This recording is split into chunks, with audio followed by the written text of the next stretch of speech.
President of Marketing at eFolder and your host for today's event.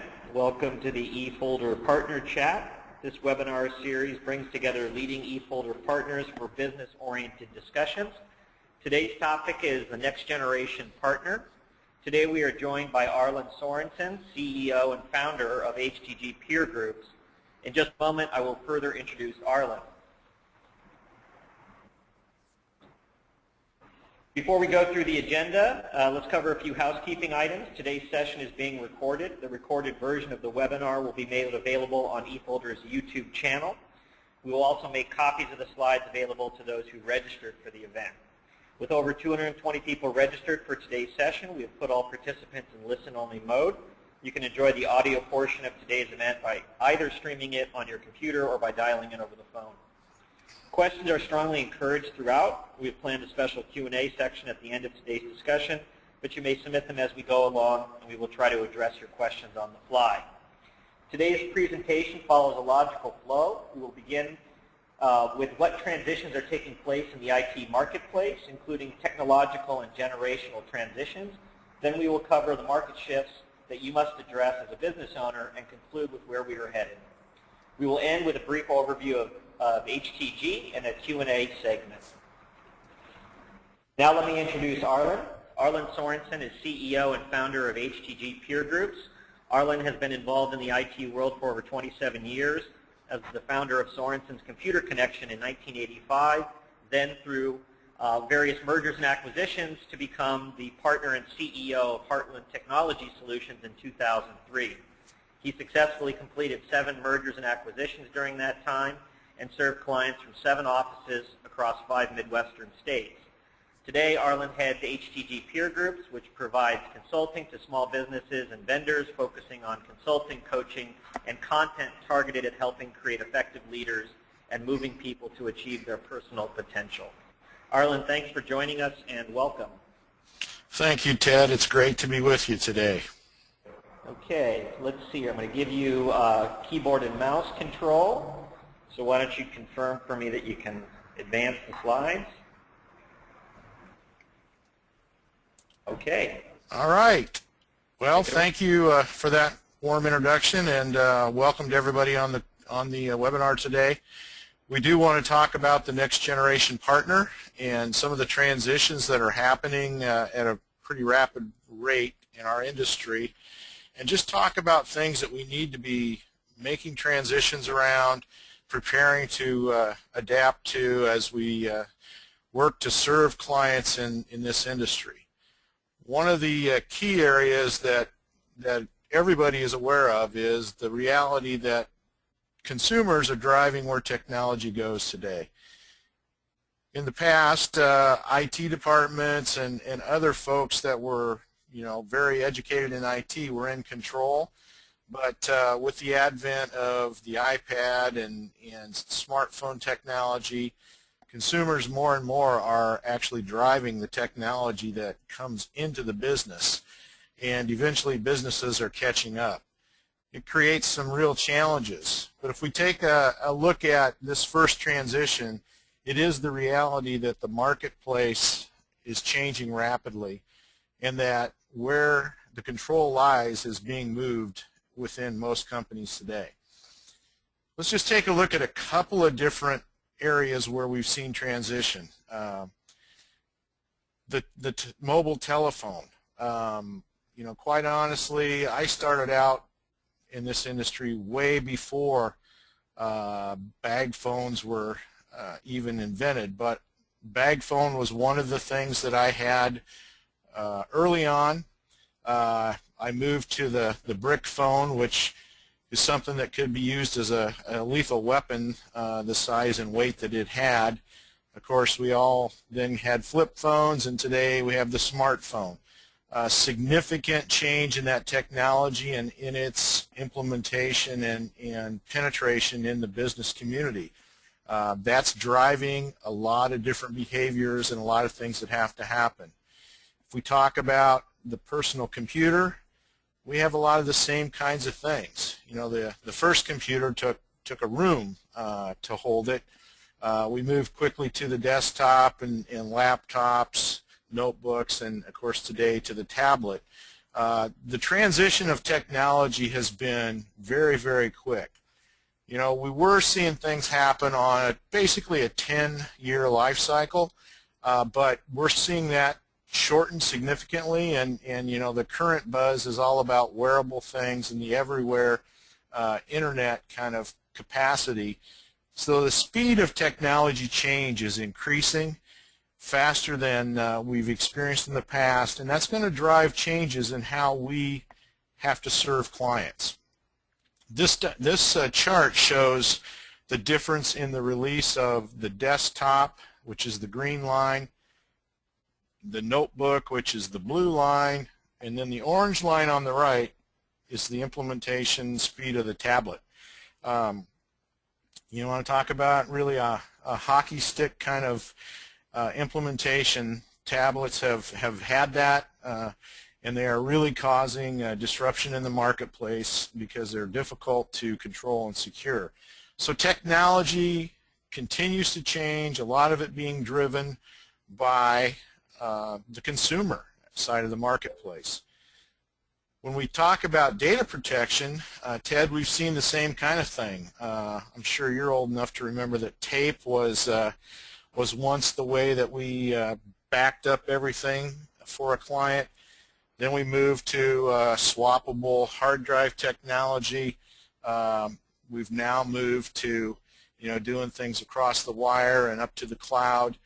Significant change in the way that technology has been implemented to provide a much better solution, a much more scalable solution, and one that's far more dependable than what we had in you know, days gone by. And so, you know, I'm sure you're seeing across your partners a huge change in the way that they take care of customers and their data, and the way that they're able to provide much better service and support and recovery than we were ever able to do with tape in the old days. Yeah, I mean, I think what we've seen in eFolder's business and in working with partners is that the conversation has really changed far beyond data protection, and it's really about business continuity today. It's business continuity used to be something that only enterprise organizations could afford. But today, it's that technology, because of virtualization technology, because of the economics of the cloud, because of a lot of the innovation that companies like eFolder and others are doing, we're able to go out and offer even small businesses the ability to protect their business operations from any sort of disaster, whether it's an everyday disaster or a major disaster. So, yeah, we've really seen the conversation change.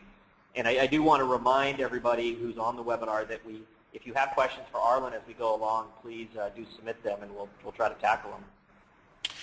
Yeah, so, you know, a great point that, you know, the ability of a partner today to serve their client is significantly higher.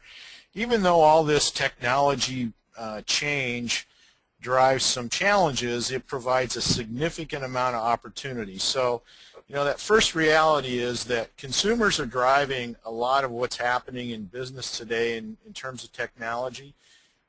You know, the initial feedback and resistance that a lot of us had to that was that we just didn't like that. We wanted to be in total control. I believe those days are over. I believe that consumers will continue to bring technology into the workplace, and we're going to have to figure out how to secure and make it work well. Pendulum's probably swung a little bit too far away from security and some of the other things, standardization, but overall technology is on the move, and it's a new thing we're going to have to deal with in the marketplace.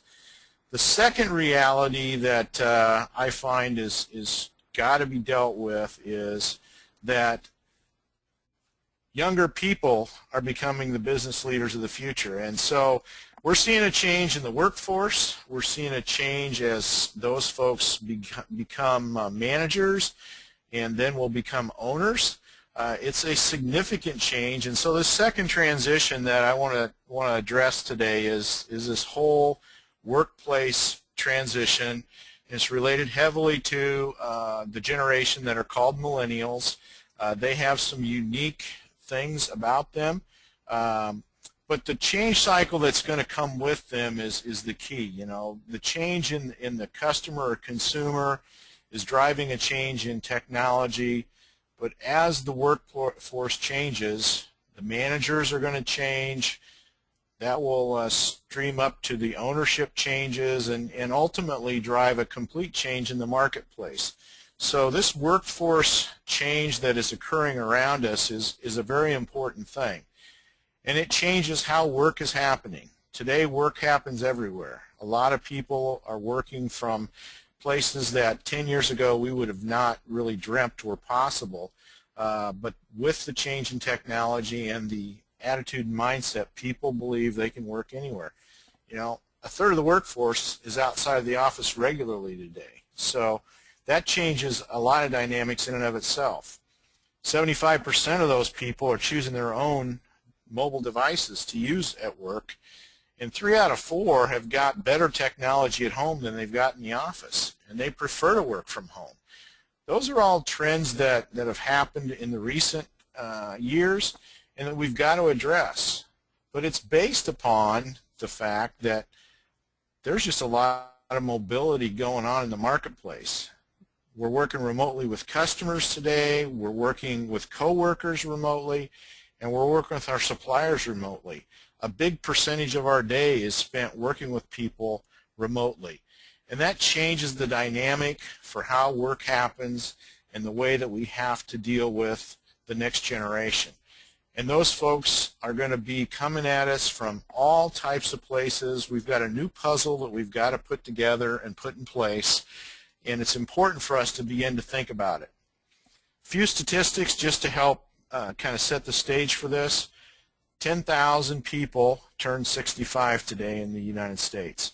That will happen tomorrow and the next day and for the next 2 decades. So there's a significant change in the workforce that is happening today. 85% of those new workers say they're going to work at a job that will pay them less if they can have greater social impact. That is a new mindset coming into the marketplace that we certainly haven't really addressed in the past at this level for sure. People care about their ability to make a difference, and they are demanding to do business in that way and to interact with resellers that will do the same. They also are not like the baby boomers who would take a job and remain in it for you know, maybe their entire career. Average millennial today is staying in a job for a little bit over 3 years, and in a lot of cases it's less than that. They're not afraid to go out and find a new opportunity. They're certainly not afraid to change if the job is not meeting their expectations, and so it changes the dynamic and how we have to manage and create, you know, a successful workforce. This statistic really struck me. 92% of the millennials reject profit as the sole measure of a company's success. They don't view bottom line profitability as the main thing. It's important, obviously, but there are a lot of other factors that they view as being equally important, and we have to take that into account in how we hire folks and how we represent our products and services to the marketplace. Now, you might be thinking, well, you know, are they really that different? And the reality is that every generation has got similar values. You know, it's not like the entire country is going down a different path, but the expression of those values is very different than we've seen in the past. And so the focus on social responsibility and social impact is much higher in this generation. Their willingness to change jobs and not just show up for work because that's what you do. You know, there's just a number of different features that we have to address with this generation, and that's what I want to spend the rest of our time talking about today. What are some of those shifts we need to make? Because the so what is, if we don't make some transitions, if we don't become a next generation partner, we're going to struggle to hire people, to retain people, to serve consumers well, because the marketplace is shifting and the workplace is shifting. And so, Ted, that's really the two things that I want to base kind of as foundational before we start to talk about shifts. We have to recognize that the marketplace has shifted from a technology perspective, but the workplace and the consumer market has shifted as well because of the change in generation. And I'm sure you're seeing some of that at eFolder as you bring younger people into your workforce and as you serve partners that are of the younger generation. Yeah, absolutely. And I think a lot of it feeds into how partners should engage with their clients. I mean, we've talked about this, Arlin, in the past, that 5 years ago, a lot of MSPs would say to you, well, my clients buy what we tell them to buy. And I think what's really happened is that the transitions and really massive changes that you've kind of shown in the first couple slides here have really changed that. And what I'm always talking about with our partners is that you really got to think about, you got to really change the conversation. You can't go in and impose technology solutions on your clients. It seems to me that the really successful partners in the future are going to be ones that go in and really seek to empower the workforce at their clients. And it's really it's a whole real different conversation. You got to focus on making sure that your client and their employees are empowered, successful, and happy, and feel like the technology that they have in the workplace is actually helping them to be more successful, to help them to be happier as employees and be more productive. And I think we've got a long way to go in changing that conversation with a lot of folks in the partner community. There's no question about that. We're all seeing change happen around us in the marketplace and with our clients, and now it's time for us to really focus on what that means to be a next generation partner.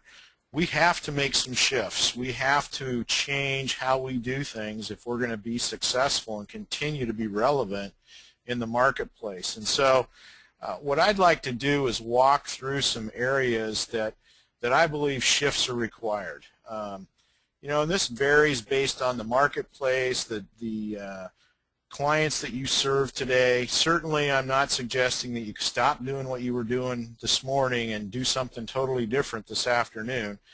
But I am suggesting you got to think about each of these areas, figure out where it fits from a transitional perspective in your business timeline, and be planning how you're going to begin to make adjustment in your service to your clients and to your workforce.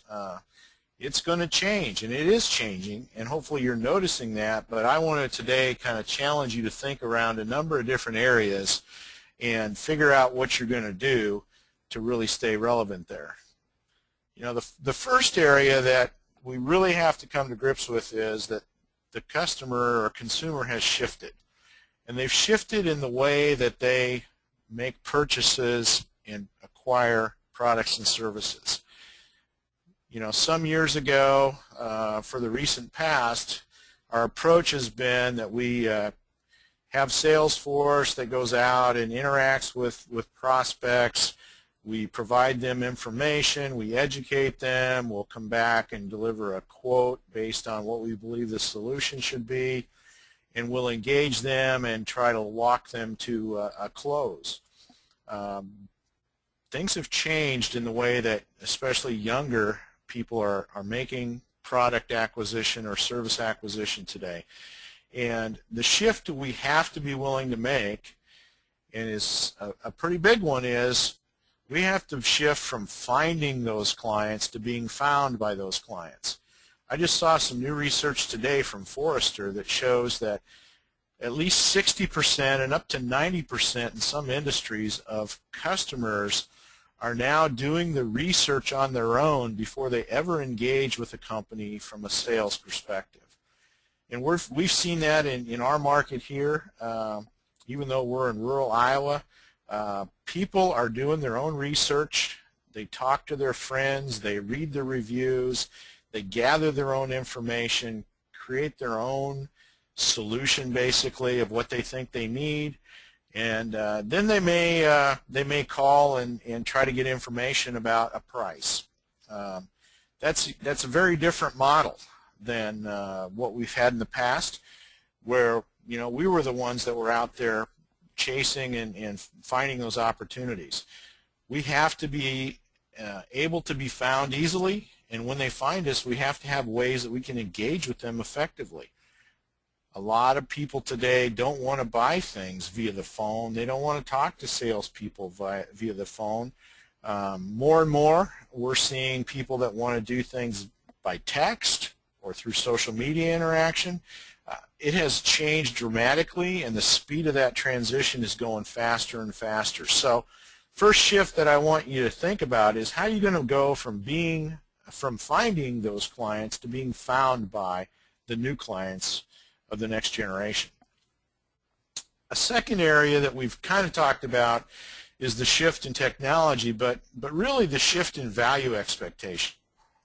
Over the last 30 years or so, we went from the invention of the personal computer to some standardization to compatible hardware and clones. And then we got into the mid-90s, and software began to become center stage in what was going on. And we were able to use that to begin to help businesses drive productivity. After we moved into the new century, services became front and center. Cloud has been a part of that now recently. But what we're hearing in the marketplace today is really a lot of discussion around productivity. And that's one of the key drivers to the cloud, is that it enables productivity in different ways than people are able to have without it. But customers are not any longer content to just have their technology work.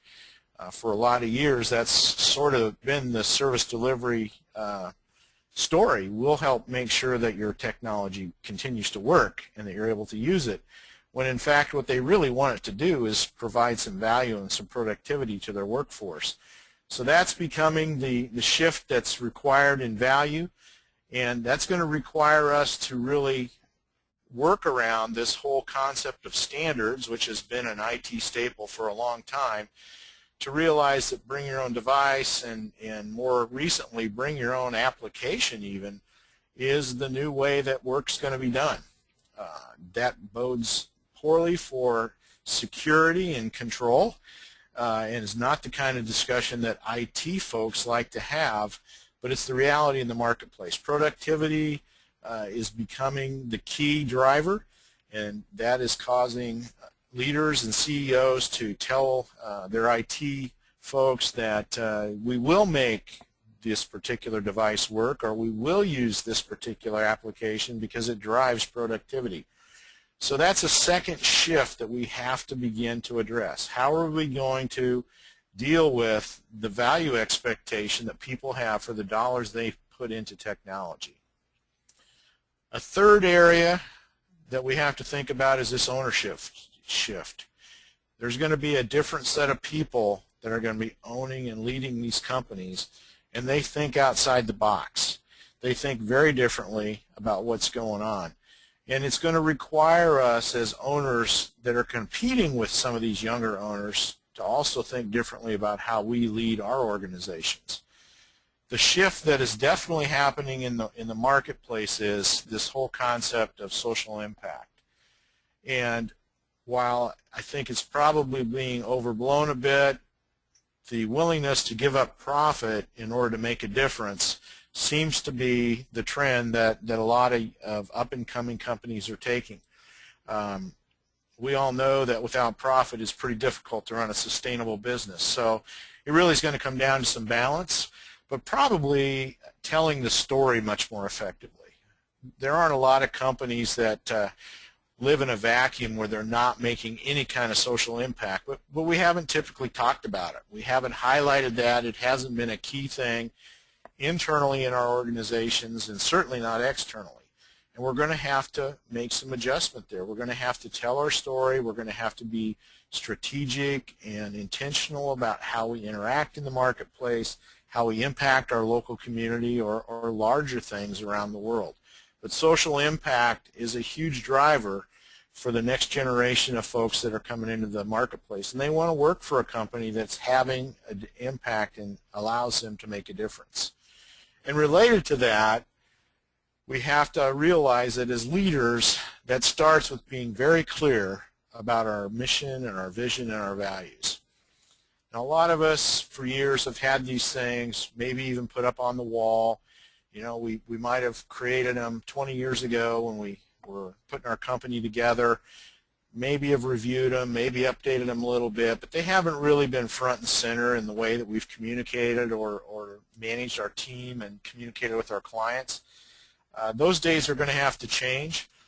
We have to focus on one of the new buzzwords in the marketplace today, which is having engaged employees. And that really comes down to changing the way that we communicate so that we're clear about the why. Simon Sinek's got a great book out called Start With Why, and as a business leader, if you haven't read that, I'd encourage you to, but he asks the question or tells us really what the key is here if we want to have engaged people, and that is to be able to answer the why question. Why am I working for this company? Why do I do the things that I do? And what's the impact of that going to be? Not only on the company profitability, but on the clients that we serve and on my fellow team. That's how we create engaged employees. We're really clear about what we're up to. We're really clear about the impact that we can have, and we talk about those things on a very regular basis as we work together in the company. Another area that we have to address is a shift in our style of management.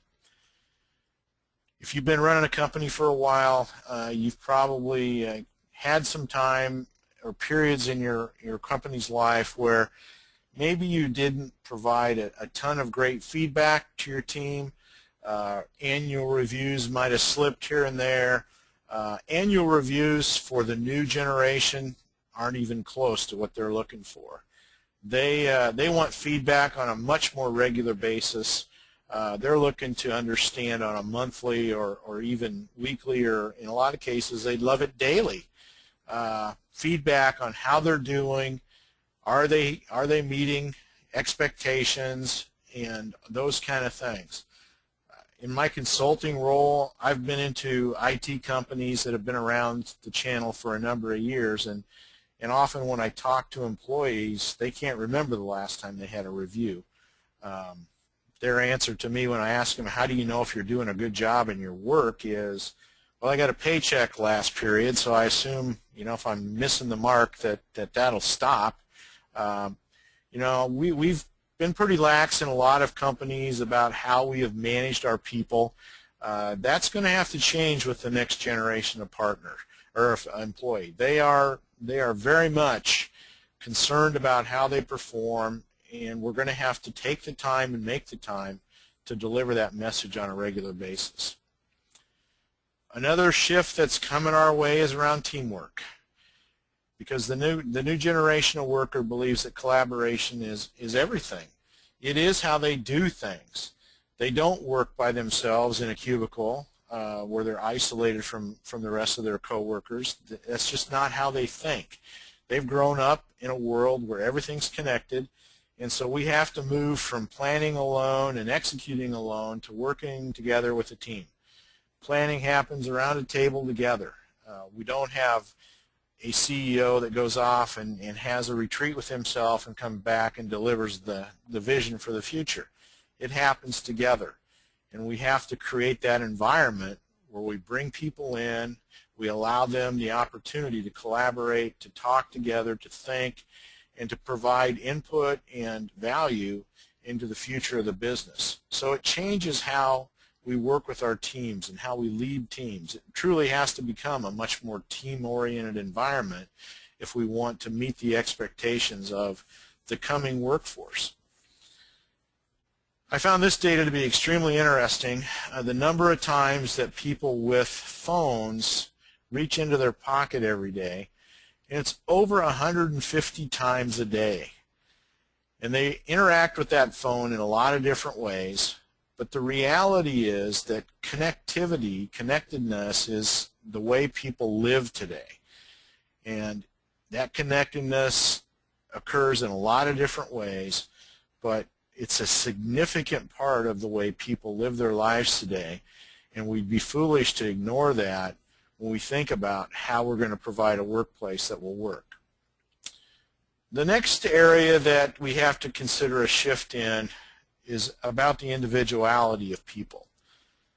Now, a lot of folks that are in my generation, the boomer generation, look at the millennials and think that they are a very self-focused group of people, and we can't paint them with a broad brush. There's certainly a variety of personalities and individuals in that generation, but overall they do think more about themselves than maybe some of the other generations. I think that's a positive thing. A lot of folks in some of the more older generations probably didn't take care of themselves nearly as well as they should have, and they spent far too much time working, far too little time focused on life and legacy, and it created some real challenges in marriages and in families and in a lot of other areas. This new generation of worker really is not into a hard set schedule. They like the concept of flex time. They like the ability to live their life in harmony with their work, and that requires that things maybe aren't always going to be 8 to 5, and they're not going to necessarily be Monday to Friday. Which for a lot of owners that have been in the industry for a while, that's a foreign concept. But we have to find ways to enable some of those things. We have to be creative and have the discussion about how we can meet those needs and those desires without driving people away. Another area that we have to worry about shifting is the workplace. That too is moving in a very quick way. It's been happening for a number of years, but it's going to be accelerated as people retire and are replaced with younger workers. And that's the shift from having an office to being a mobile worker. A lot of companies are still struggling with this, finding it difficult to monitor and manage folks that are remote. But more and more we're going to see this happen. Even folks that may be in the office some days of the week and out of the office others, we're going to see a trend toward people having much more flexibility in where they work and how they work. And we're going to have to adjust our workplace expectations to match up with what workers are really looking for in their job. There are certainly folks today that are offered jobs that turn them down because they feel like they're going to be chained to a desk and they don't have the flexibility to go and work where they want to work. So this shift in the workplace is another one we've got to think our way through. We've got to address it from an HR perspective with policies and other things that allow a business to have some form of control and feel like they've got some knowledge of what's going on out there, but don't make the employee feel like there's no flexibility or control on their part either. The next area of shift that I want to spend a little bit of time talking about is the whole area of communication. And we live in an extremely connected world today. There's no place really that you're not able to communicate with others, and it's happening in an amazing way amongst younger workers and the younger generation. The first transition that's happened is definitely moving off the web to mobile. Doesn't mean the web is not a valuable tool, because it still is, but mobile has become the definite leader in how the next generation is getting information and communicating, and we have to make sure that our presence is not only on the web, but it's mobile friendly. A lot of websites today don't perform well on mobile, and there's a lot of wisdom out there today that says when you're developing pretty much anything today, you need to think mobile first. How are people going to access that information on a smartphone or a tablet and be able to do it in a very good way? Second big thing that's happening from a communication perspective is moving from software-based solutions to apps. Applications are the craze.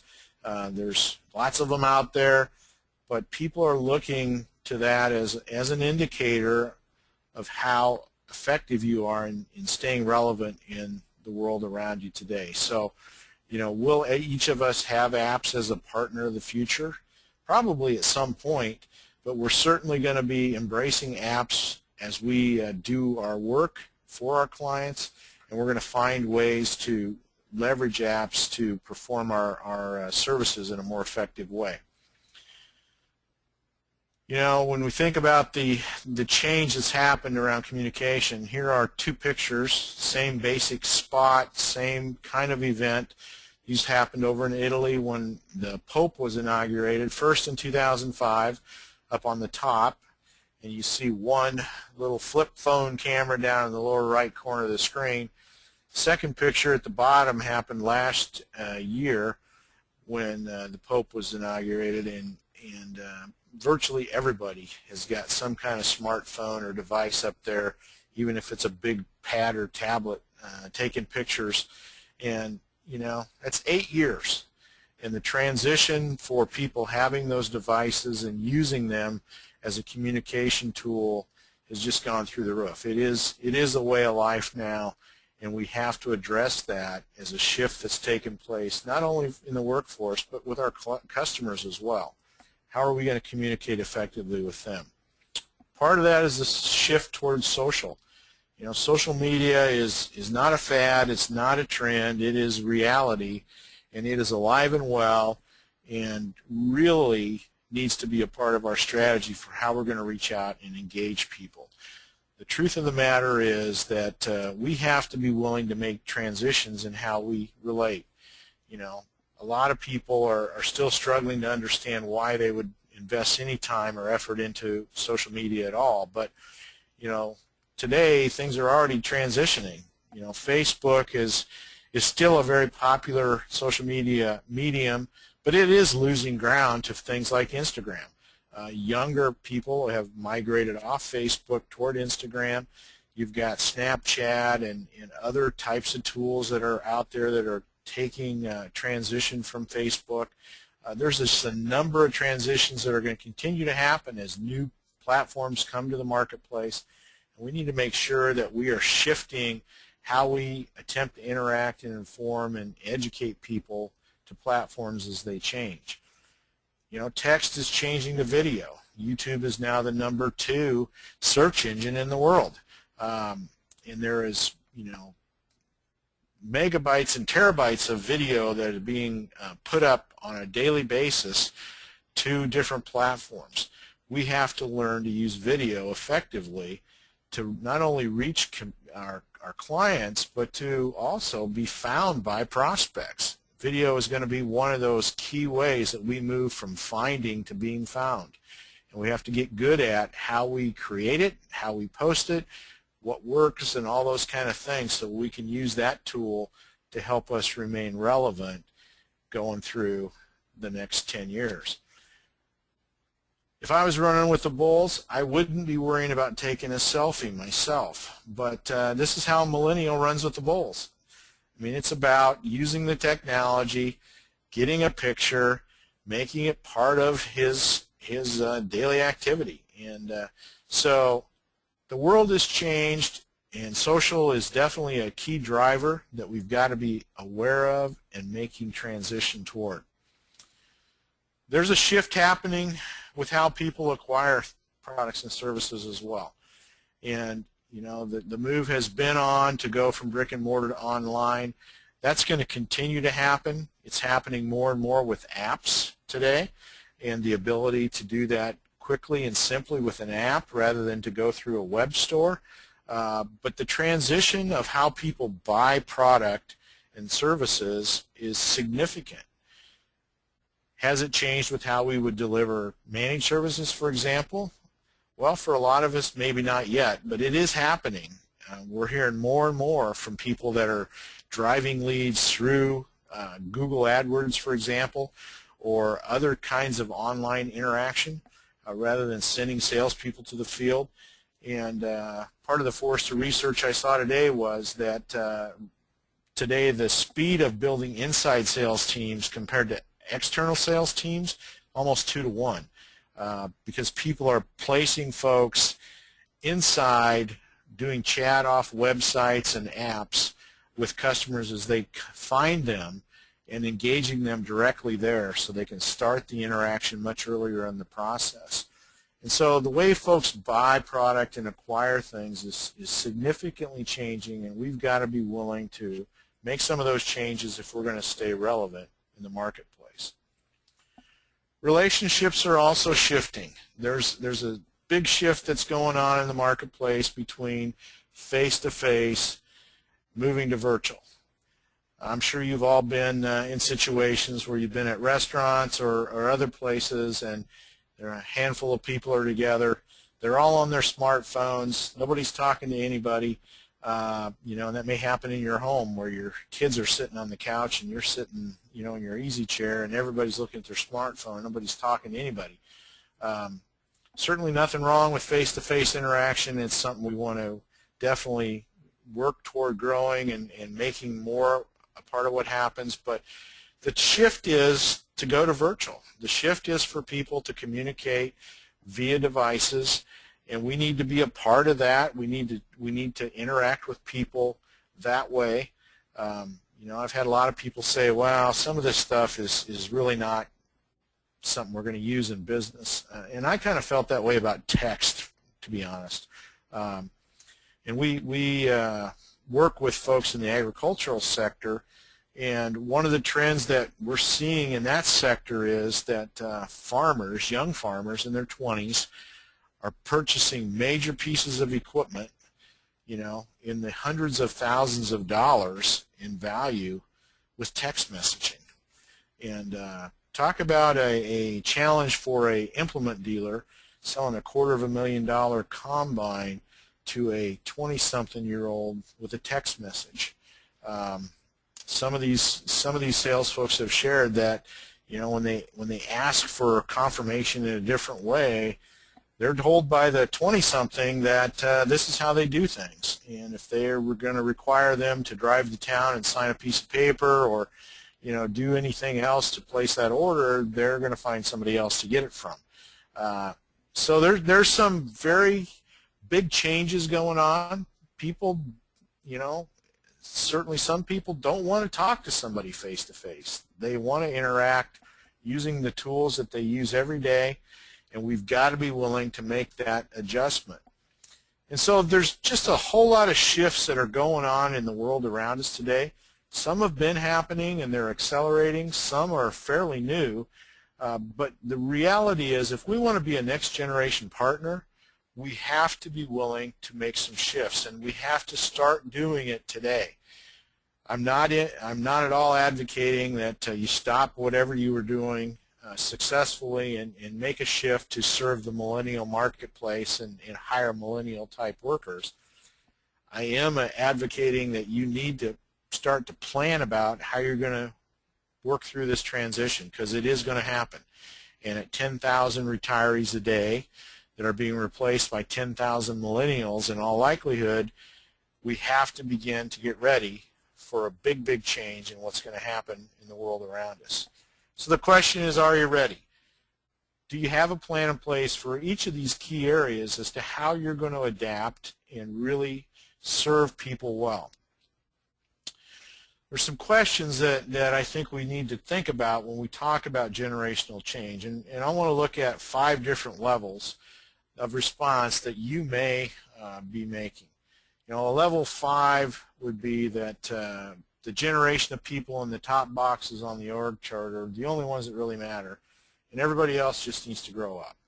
So as long as I have a relationship with the guy at the top, I'm not going to worry about anything else. A level 4 company says that generational change is coming. We got to do something about it someday, but you know, it's not something I'm going to worry about today. A level 3 company says that change is an emerging issue happening inside our company, but we still haven't done much about it. We just want people to fall into what we've always done. Level 2 begins to talk about generational change as an emerging opportunity, and a level 1 company is in active change mode. They're changing their work culture so they can harness the power of generational change. The reality is that we need to be working our way to become a level 1 company. We need to be actively changing the culture in our organizations. We need to be actively changing the way that we interact with future and current customers and clients so that we can truly serve them the way that they're going to demand to be served. So it's going to require change, and change is never fun, but we have to begin to put a plan together and begin to move there. So that's the reality of the next generation partner. It's a time of change at a very rapid rate, and the thing that's different today from a lot of the transformations we've gone through in the past is this workplace transformation alongside the technology stuff that's going on. We've gone through technology transformations over and over in the last 30 years in this industry, but we've not seen the kind of workplace transformation that we're seeing today alongside with that. And the speed of those changes are happening faster and faster than ever. So in order to be ready and be prepared, we've got to be very proactive in how we're going to position our company, how we're going to lead our company, how we're going to effectively serve our clients given the breadth of the kinds of folks that we're going to have to serve and employ. We're going to have 5 generational types of people in our organizations for the next few years. They all require different kinds of interaction, different kinds of management. They have different expectations. I'll close with a story of really my first interaction with a millennial employee. Back a few years ago, I had a young man come as a salesperson, and over the course of the first few months, he gradually slipped into coming into the office later and later each day, to the point where, after a while it became quite aggravating to his fellow employees who were not of the millennial age. And so I called him into my office one day and asked if he understood the requirements of the job and the job description, which said, we're an 8 to 5 organization. You need to be at work at 8. And I asked him, I said, you realize that, we open at 8 o'clock, and that's the expectation really to be an employee here, is that you come to work on time, and you're here to serve clients because they start calling at 8 o'clock. And I'll never forget the thing that he said to me when he said, well, I want you to understand that I actually consider that I'm doing you a favor by coming into the office at all. And it was one of those moments where I'm sure my mouth hit the table, and after thinking about it a little bit, I probably didn't make the exact right response, but what I told him was that I didn't think we needed any more favors, and it probably would be most effective if he found a different place to go help somebody out. But those kind of conversations for a baby boomer were way out of bounds. That's not how I grew up. That's not how I think. And I get up every day and go to work because that's just what you do. But there's a generation of folks that are waking up different in the morning.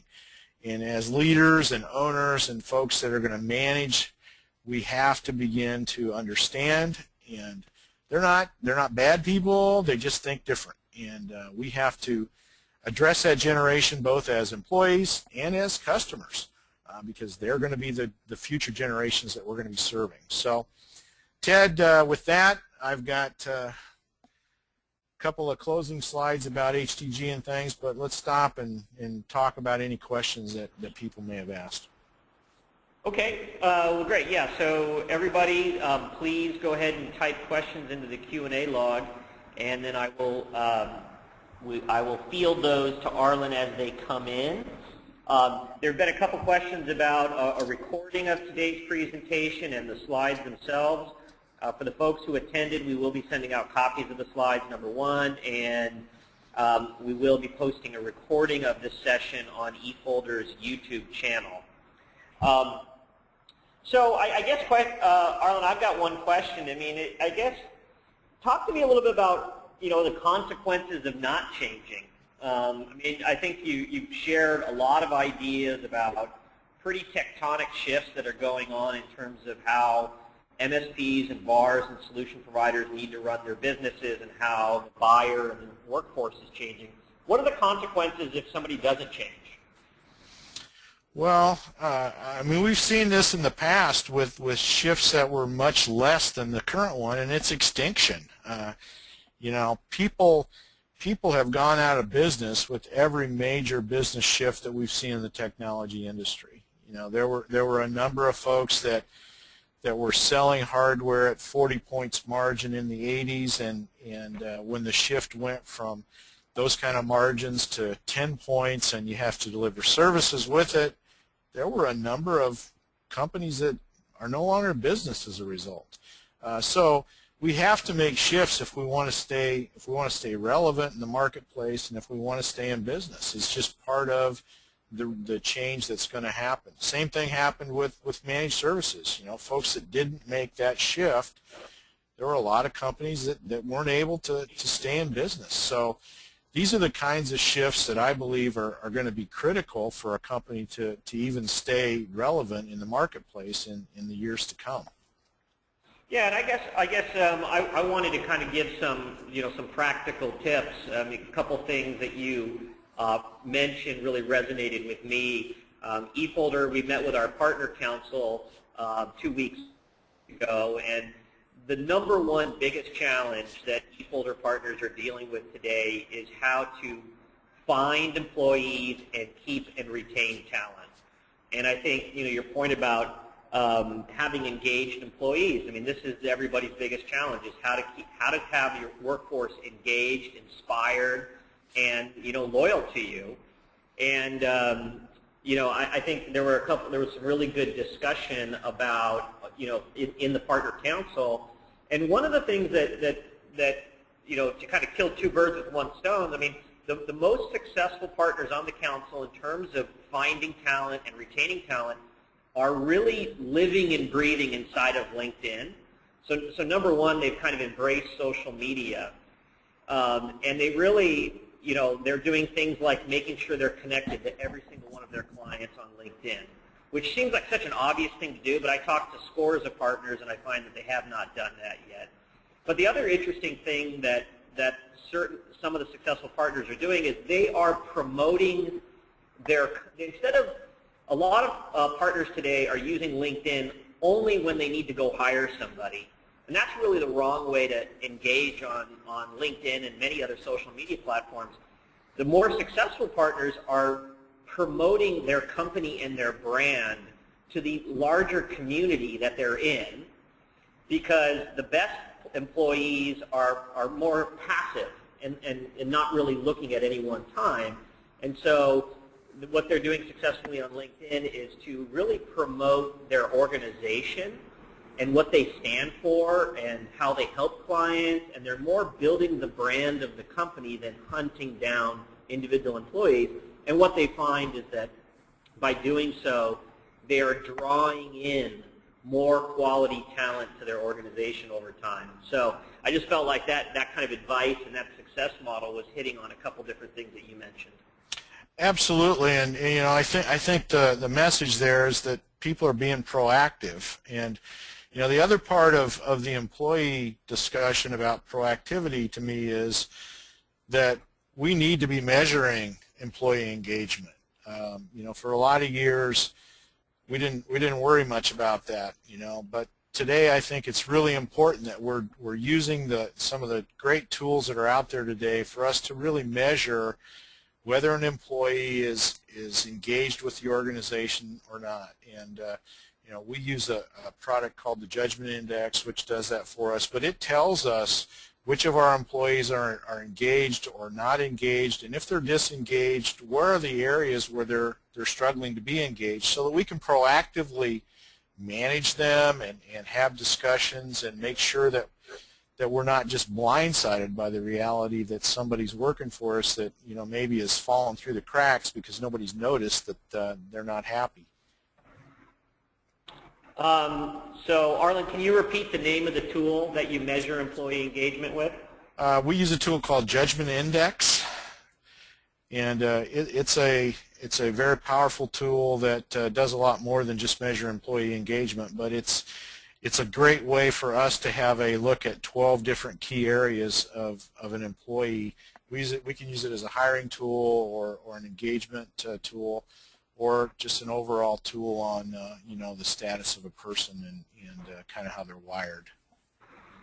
So Ken has a question, and it says, what are some of the ways we can become more aware of the changes we actually need to make and how to best make them? And I want to kind of, I think the power of peers is part of the answer, Arlin, and I think maybe talk a little bit about, peer organizations and HTG in particular. Yeah, so I think that is a great way to learn some of this thing is to hang out with other folks that are in the industry and are working through some of these same challenges.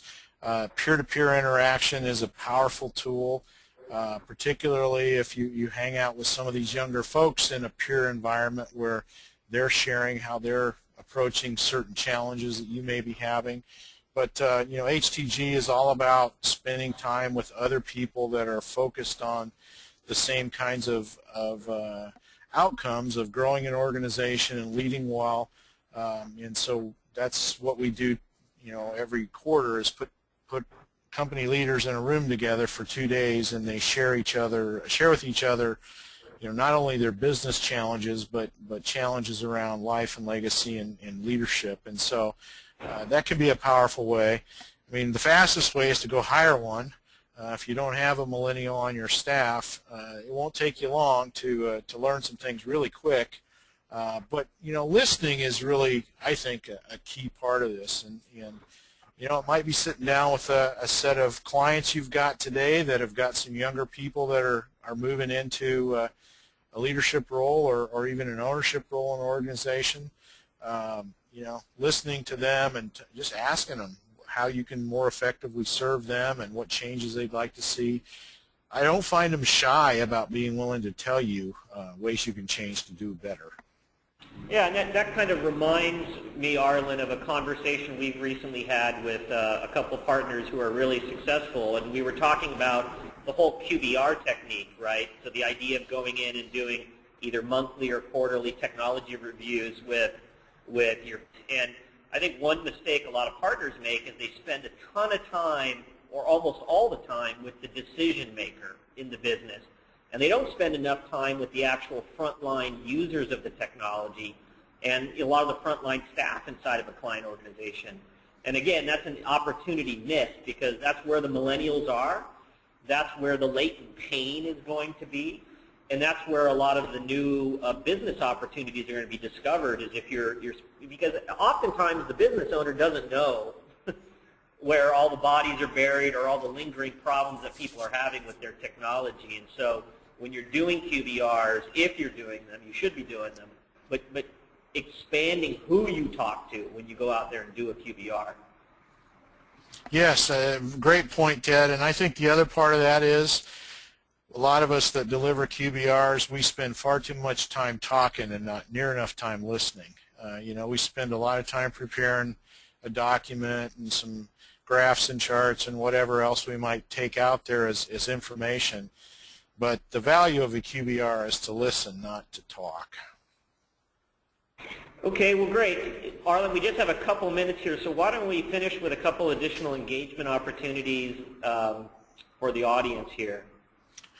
Okay, the first one that we wanted to bring up is that there is a workshop that we're delivering jointly with the folks from Anchor, eFolder, around merger and acquisition. So we're hosting a workshop. It's going to be held in Omaha in June, and we're going to tackle over the course of a day and a half everything related to M&A.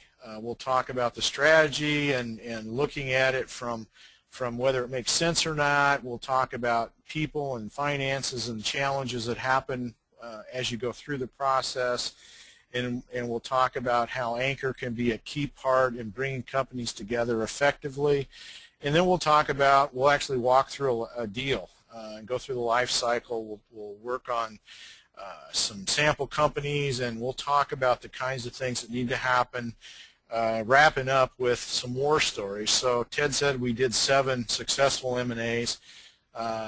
Every one of those we learned a lot going through. There were always some things that surprised us, and so we lay that out in great detail to hopefully help those that attend miss some of those landmines if they decide they want to do it on their own. So that's coming up in June. There's a link that you can go to get more information and to register. I would mention that that's also the week the College World Series is in Omaha, so rooms are going to be tight, so we're encouraging people that might be interested to get online soon.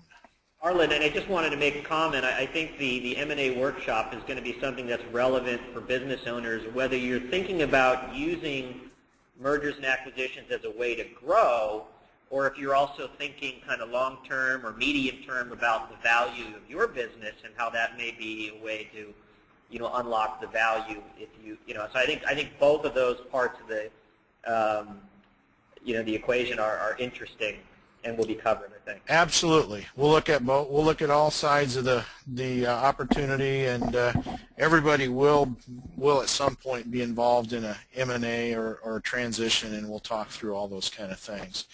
I mentioned earlier about HTG. HTG is looking for some great members. We've got a few openings today. There are two flavors of our program. One of them is our face-to-face model, which we meet quarterly, 4 times a year, 2 days at a time in small groups of 10 to 12 companies, and the requirements are listed there. We also have an online version. It's 60 to 90 minutes a month via the phone in a online meeting kind of environment. And so there's 2 ways for you to get engaged with HTG and begin to leverage peers. There's so much power in the wisdom of a group of peers, and I can't encourage you enough, if you haven't experienced that, to take a look. So the link there is htgpeergroups.com, and there's an application that you can use to start the process if you're interested in being part of the peer-to-peer organization. So with that, my contact information is in the deck. I'm glad to visit with anybody. A couple of blogs I write. I also write a daily email if you're interested in getting thoughts that I have about life and leadership on a daily basis. But Ted, I appreciate the opportunity to be with you today and to share some ideas and just encourage people to be proactive. Those that see the challenge as an opportunity are going to be the ones that win. Arlin, thank you very much for spending time with us. It was very informative, a lot of thought-provoking content for everybody, so thank you very much. And with that, everybody, this concludes today's eFolder Partner Chat. This is Ted Holsey signing off. Thank you, everybody. Take care now.